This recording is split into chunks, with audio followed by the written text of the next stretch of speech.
सदगुरु कबीर बीजक साखी प्रकरण साखी 79। साखी कहे गहे नहीं, चाल चली नहीं जाए, सलील धार नदिया बहे, पांव कहाँ ठहरा है।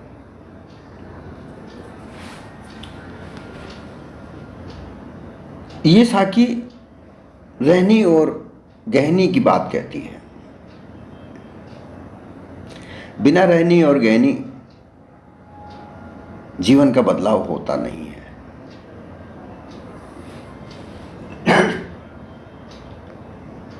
साखी कहते हैं शेर के दो दोहा के दो,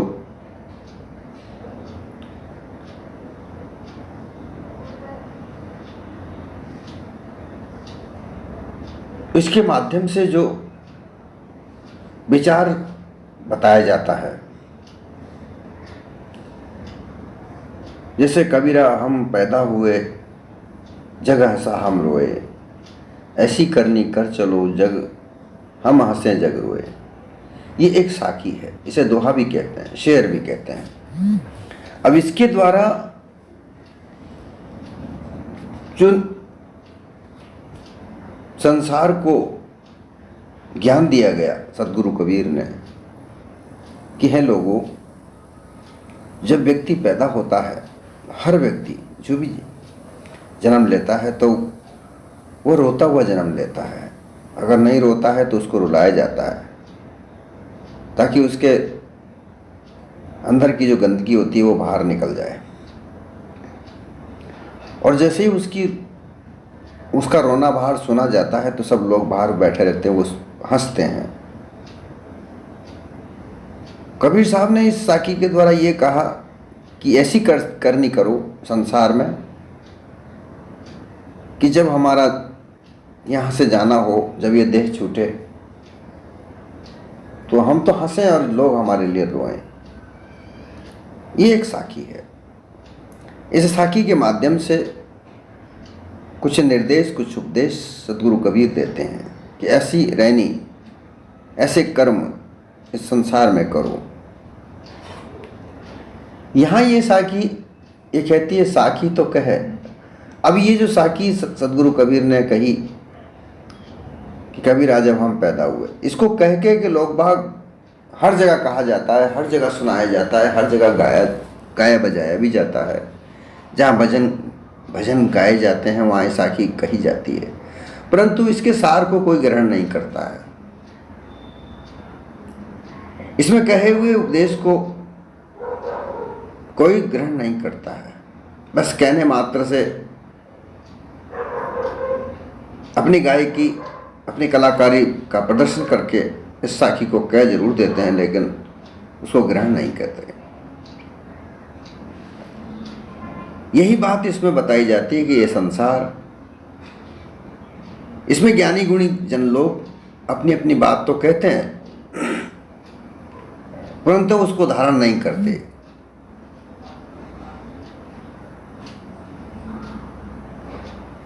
जिस प्रकार से वेदांती लोग हैं, ज्ञानी लोग हैं, वो कहते हैं कि मैं सर्वसाक्षी आत्मा हूं, ये घट-घट का प्रकाशक हूं, मैं घट-घट का प्रकाशक हूं, सूत्रमणि न्याय, सबका साक्षी मैं हूं। ऐसा भ्रम का कथन तो करते हैं परंतु सत्य सार ग्रहण नहीं करते। इस कारण उनके जीवन में एक कथन कहने मात्र से जीवन का बदलाव नहीं होता।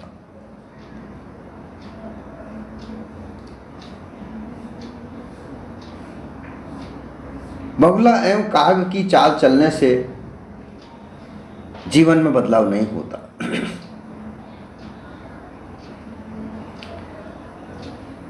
हंस तो हंस ही होता है।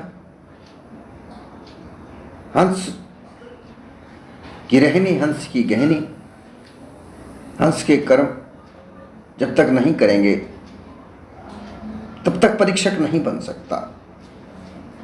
मानव को इस अपने देह में रहकर मानव जीवन मिला है, इस मानव जीवन में आकर अपने आप को परीक्षक बनाए, जांचक बनाए। इस संसार में सत्य क्या है, असत्य क्या है, इसका जांचक बनाए, इसका परीक्षक बनाए। फिर सच और झूठ का निर्णय करके जो सच है उसको धारण करे। सच सच कहने से भी कुछ पर नहीं होता, उसको धारण करना चाहिए जीवन में।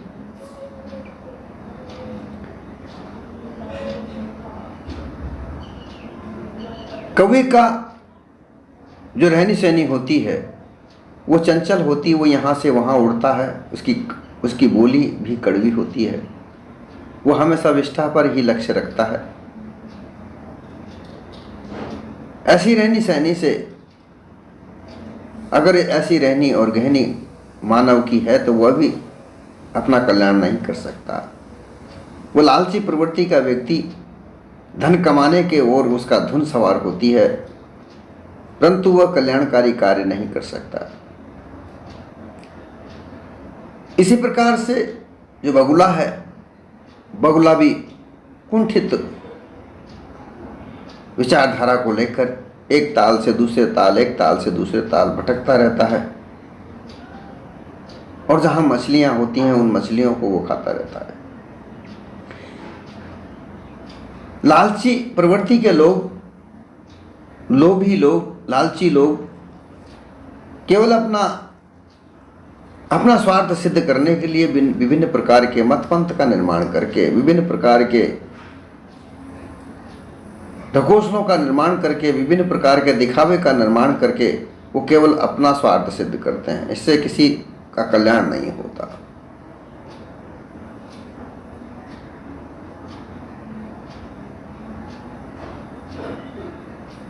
वेदांत में अनुमान और कल्पना है, भास अध्यास है। इस भास अध्यास को लेकर जितनी गहरी कल्पना की जाए वह उतना बड़ा विद्वान कहलाता है। जितनी गहराई से अनुमान कल्पना करे वो उतना बड़ा विद्वान कहलाता है।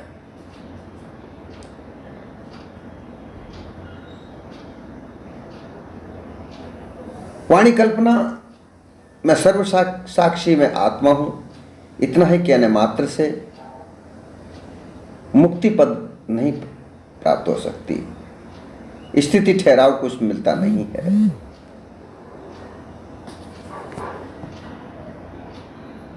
अब ये बात कब पता लगता है? यह देह मिली है, मानव देह मिली है,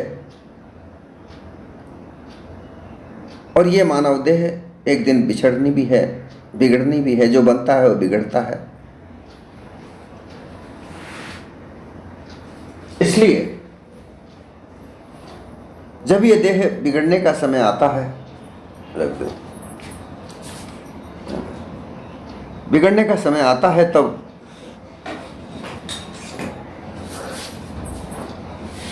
हमारे जो कर्म होते हैं वो हमारे समक्ष होते हैं। वो सारे कर्म हमारे सामने आते हैं,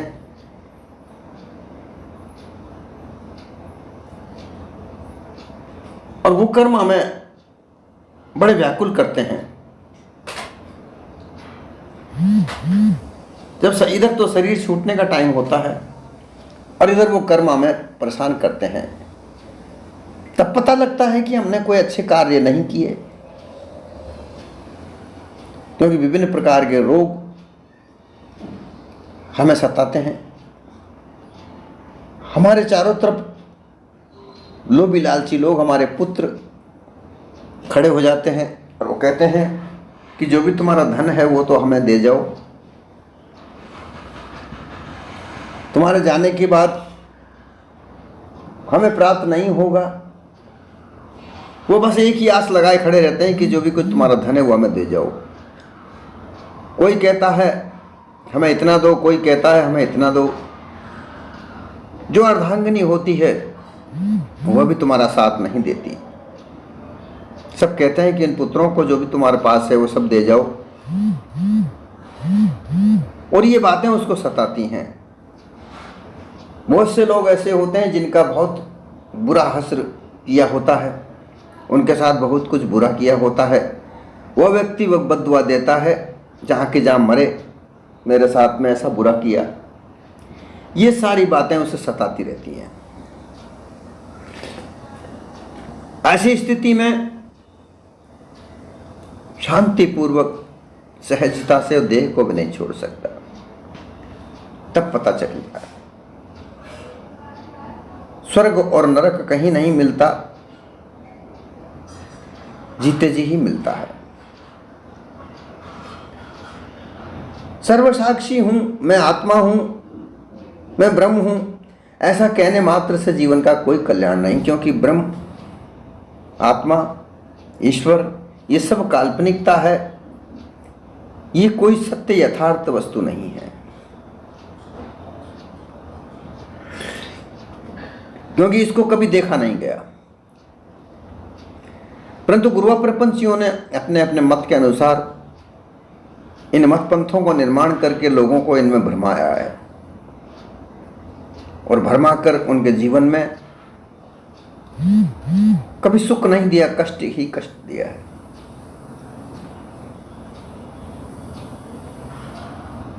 इसलिए सदगुरु कबीर कहते हैं कि तुम साक्षी हो इस संसार के, तुम्हारे समक्ष ये संसार बदलाव लेता है। कई कई बदलाव इस संसार के आते हैं, इसलिए ये सत्य नहीं है, परंतु तुम इसके साक्षी हो। तुम जैसे के तैसे एक रस हो, तुम्हारा कोई बदलाव नहीं है।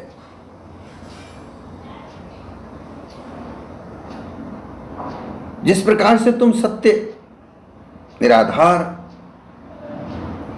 एक रस हो, ऐसी स्थिति को धारण करके रखो।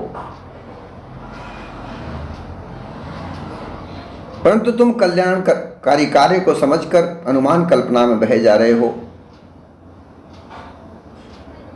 और गुरुआ प्रपंचियों के इन शब्दों को तुम धारण करते हो कि मैं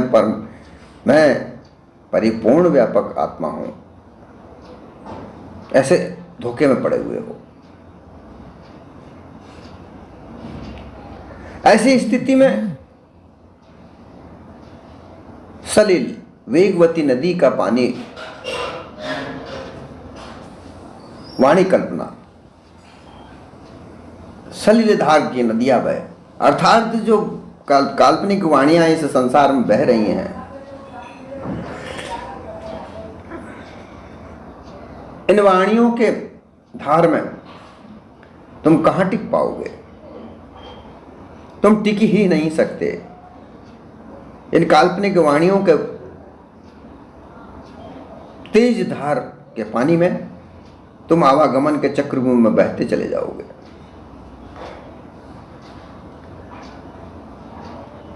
बहते बहते ब्रह्म के ब्रह्म समुद्र में जाकर मिलते हो, फिर अध्यासवश 84 योनियों में पहुंच कर दुख देखते हो। इसलिए तुम इस मानव देह में आए हो, तो सबसे पहले अपने साक्षी स्वरूप को जानो कि तुम क्या हो। तुम क्या हो, इसके लिए तुम्हें पहले यह देखना पड़ेगा। एक व्यक्ति की उम्र 50-60 साल की हो जाती है।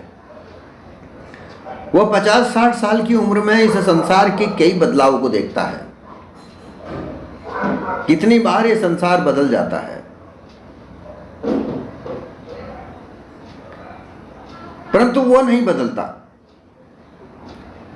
उसका स्वयं शरीर बदल जाता है। मानव का शरीर जब जन्म लेता है वो बालक होता है, फिर किशोर होता है, जवान होता है,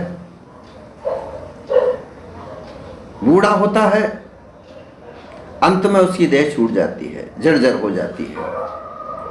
ये बदलाव भी वो स्वयं देखता है, इस बात का साक्षी है।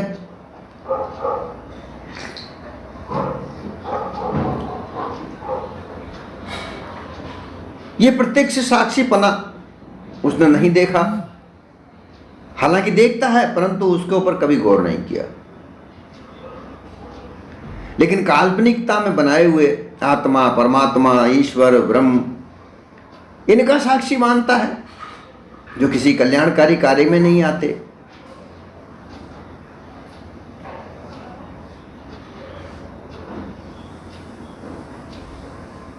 ब्रह्म एक विद्या है। 14 विद्याओं में ब्रह्म विद्या का एक नाम है। जिस तरीके से 14 विद्याओं में पाक कला, खाना बनाने की विद्या, युद्ध विद्या, धूत विद्या अर्थात जुआ खेलने की, घुड़सवारी, शस्त्र चलाना, तर्क विद्या, नक्षत्र विद्या, छत्र विद्या, संगीत विद्या, इस तरीके से 14 विद्याएं, उसमें एक ब्रह्म भी विद्या है।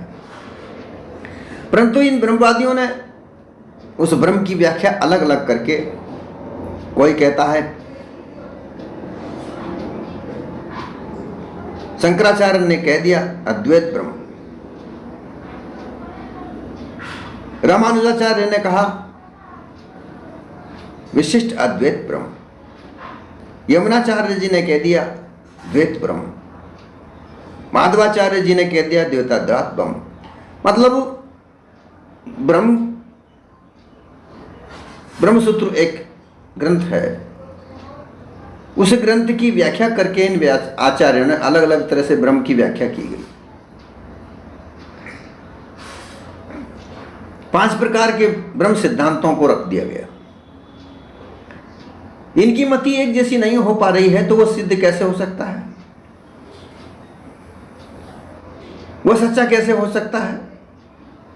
अनुमान, कल्पना, इनका कोई पारावार नहीं। जितनी गहराई में अनुमान, जितनी गहराई तक अनुमान करोगे उतने बड़े विद्वान कहलाओगे। ये वेदांत का सार। और इनसे किसी प्रकार का जीवन का कोई कल्याण नहीं होता। इसी प्रकार से योगी जन योग करते हैं, हठ विद्या है, हठ योग करते हैं, अनमस्क योग करते हैं, विभिन्न प्रकार की मुद्राएं लगाते हैं, ध्यान योग करते हैं।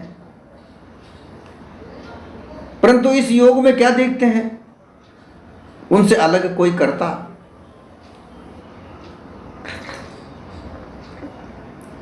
जो कल्पना मात्र है, साक्षी बन रहे हैं उस कल्पना के। ब्रह्मज्ञानी हो, योगी हो, भक्त हो, अनुमान कल्पना के साक्षी बन रहे हैं। उस साक्षी पने से किसी का कल्याण नहीं होता।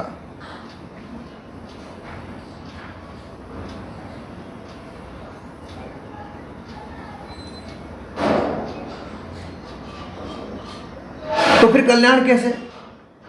जब तक तुम सत्य को नहीं जान सकते,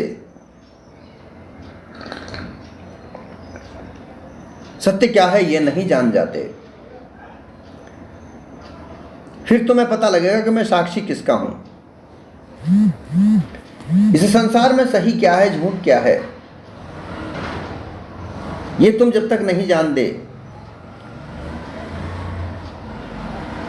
सत्य क्या है, झूठ क्या है, इसको जानने पर ही तुम्हें ये पता लगेगा कि मैं सच का साक्षी हूं।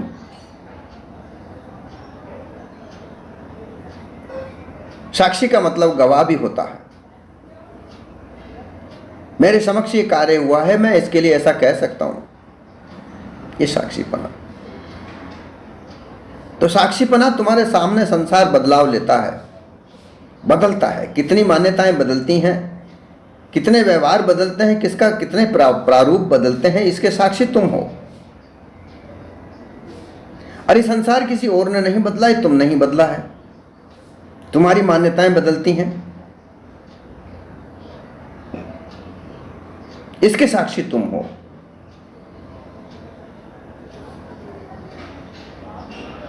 परंतु ये जब होगा, ये तब तक नहीं हो सकता जब तक तुम अनुमान कल्पना से बाहर नहीं निकलते।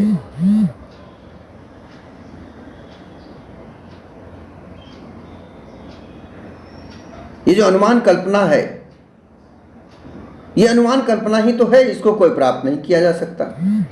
अनुमान कभी प्राप्त किया जा सकता है? अनुमान को तो जितना अनुमान किए जाओ करते जाओ, अनुमान ही तो है।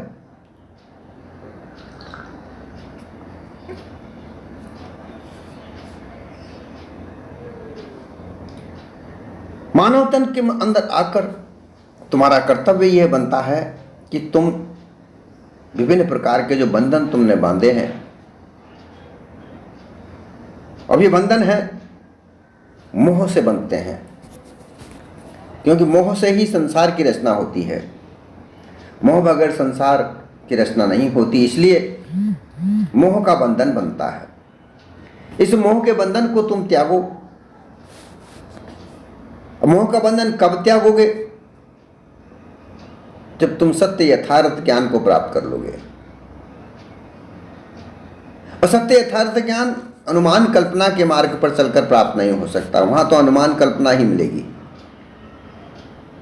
सत्य यथार्थ ज्ञान पारख बोध के द्वारा प्राप्त होगा। जैसे शकलों परखिया सो पारख निज रूप। जिस चीज से संसार को परखा जा सकता है, सारा संसार परखा जा सकता है, वो पारख है। उस पारख बोध के द्वारा परखा जाता है। अब उस पारख बोध को प्राप्त करने के लिए पारखी संतों का संग करना पड़ेगा। आत्मज्ञानी ब्रह्मज्ञानी योगियों का संग करके तो अनुमान कल्पना ही प्राप्त करोगे। यह मानव की कर्म भूमि का है, यह मुक्ति का द्वार है, परंतु यह पारखी संतों के सत्संग करके प्राप्त किया जा सकता है।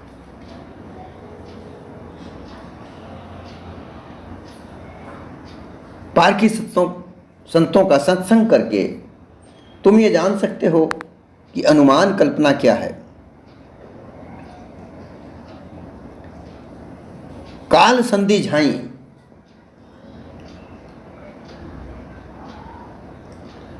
जो काल संधि झाई है, इसका निवारण करना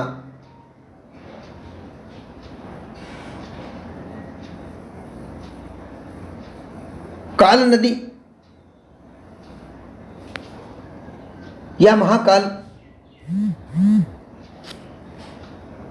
काल स्वरूपा सब सर्वप्रथम यह वाणी रूप स्त्री है।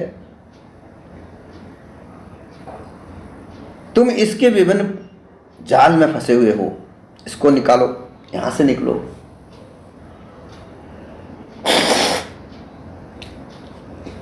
यहां से निकलने के लिए तुम्हें पारक बोध की आवश्यकता है। पारक बोध में जाकर निकलो। जब वहां से निकलोगे तब तुम्हें यह पता चलेगा कि काल तो एक समय है, भूत भविष्य वर्तमान, जो तुम निर्धारण करते हो। तुम्हारा ही निर्धारण किया हुआ काल भविष्य बनता है, भूत बनता है, निर्माण करता तो तुम हो। यह तुम्हें पता तब चलेगा, तुम पारखी संतों का संग करोगे। फिर संधि, ईश्वर से संधि कर लेना, उसकी उपासना करना, उससे प्राप्त करने के लिए प्रयत्न करना। जब पारखी संतों का संग करोगे, जब तुम्हें पता चलेगा ईश्वर तो एक कल्पना मात्र है, उसकी उपासना करने से मुझे कुछ प्राप्त नहीं हो सकता,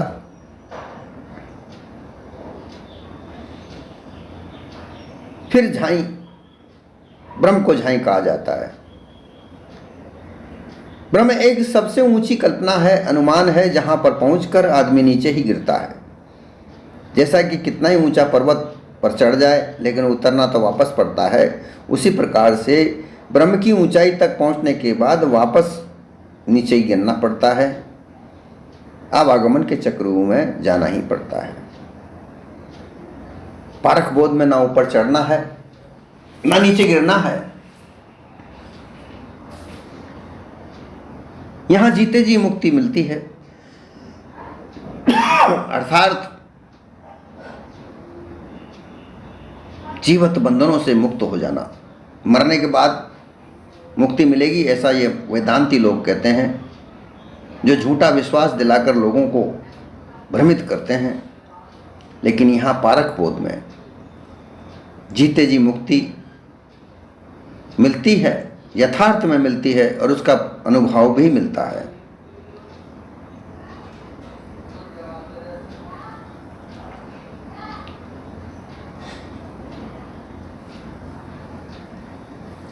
जो सलील नदी बताई गई है, ये पानी रूप काम भोग भी है, विषय का भोग भी है, मोह ममता की धारा भी है, संसार का मोह भी है। इस नदी में तुम बिना पारक बोध के बहते जा रहे हो। यहां से निकलने का एकमात्र मार्ग है पारक बोध। इस पारक बोध से सत्य और या असत्य को परखा जाता है, जांचा जाता है। तुम जांचक बनकर, स्वयं जांचक बनकर सत्य और असत्य को परखो, जांचो।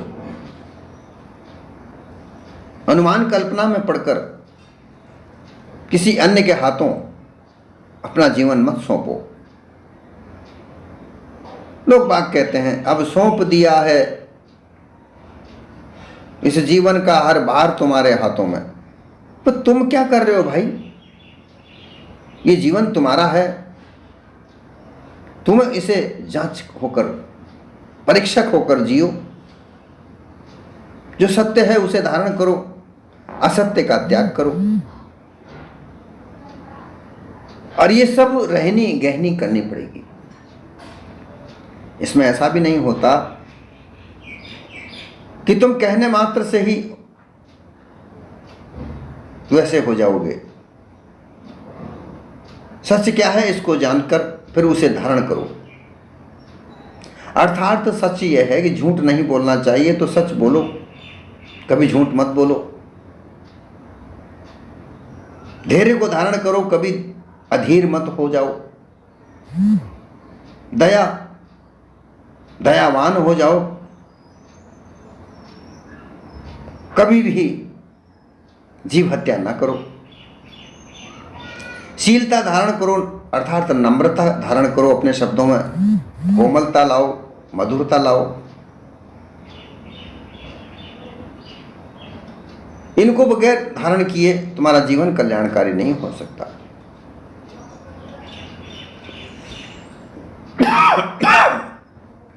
कहने वाली बातें तो खूब हैं, उनको सीख लो। सीखने के बाद उनको दुनिया को सुनाते रहो। परंतु सुनाने से कुछ नहीं होगा। जो चीज तुमने सीखी है उसको तुम्हारे जीवन में धारण करो। धारण करके उस जीवन को वैसा ही बनाओ, तब जाके तुम्हारा कल्याण होगा।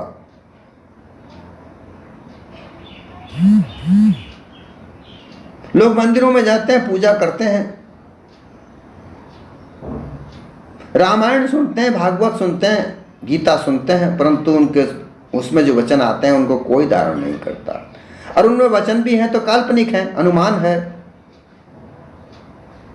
वो धारण करने योग्य भी नहीं है और उनको वो धारण किए जा सकते नहीं हैं। परंतु पारक बोध के जो शब्द कहे जाते हैं उनको धारण करो।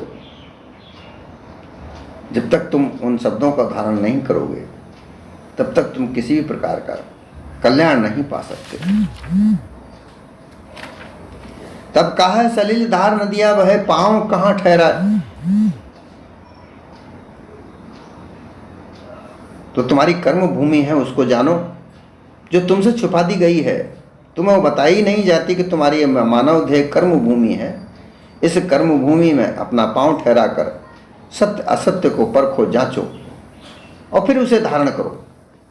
ये सलिल धार की नदियाँ ये तुम्हें बहा के ले जा रही है, इसमें मोह ममता भी है, विषय भोग भी है, अज्ञानता की नींद भी है। इसे जब तक नहीं त्यागोगे तब तक तुम्हारा कल्याण नहीं होगा। सत्य को जांच कर उसको धारण करोगे तो सब कल्याण ही कल्याण तुम्हें नजर आएगा। तुम जीवत ही मुक्ति प्राप्त करोगे, सर्व प्रकार से कल्याण होगा।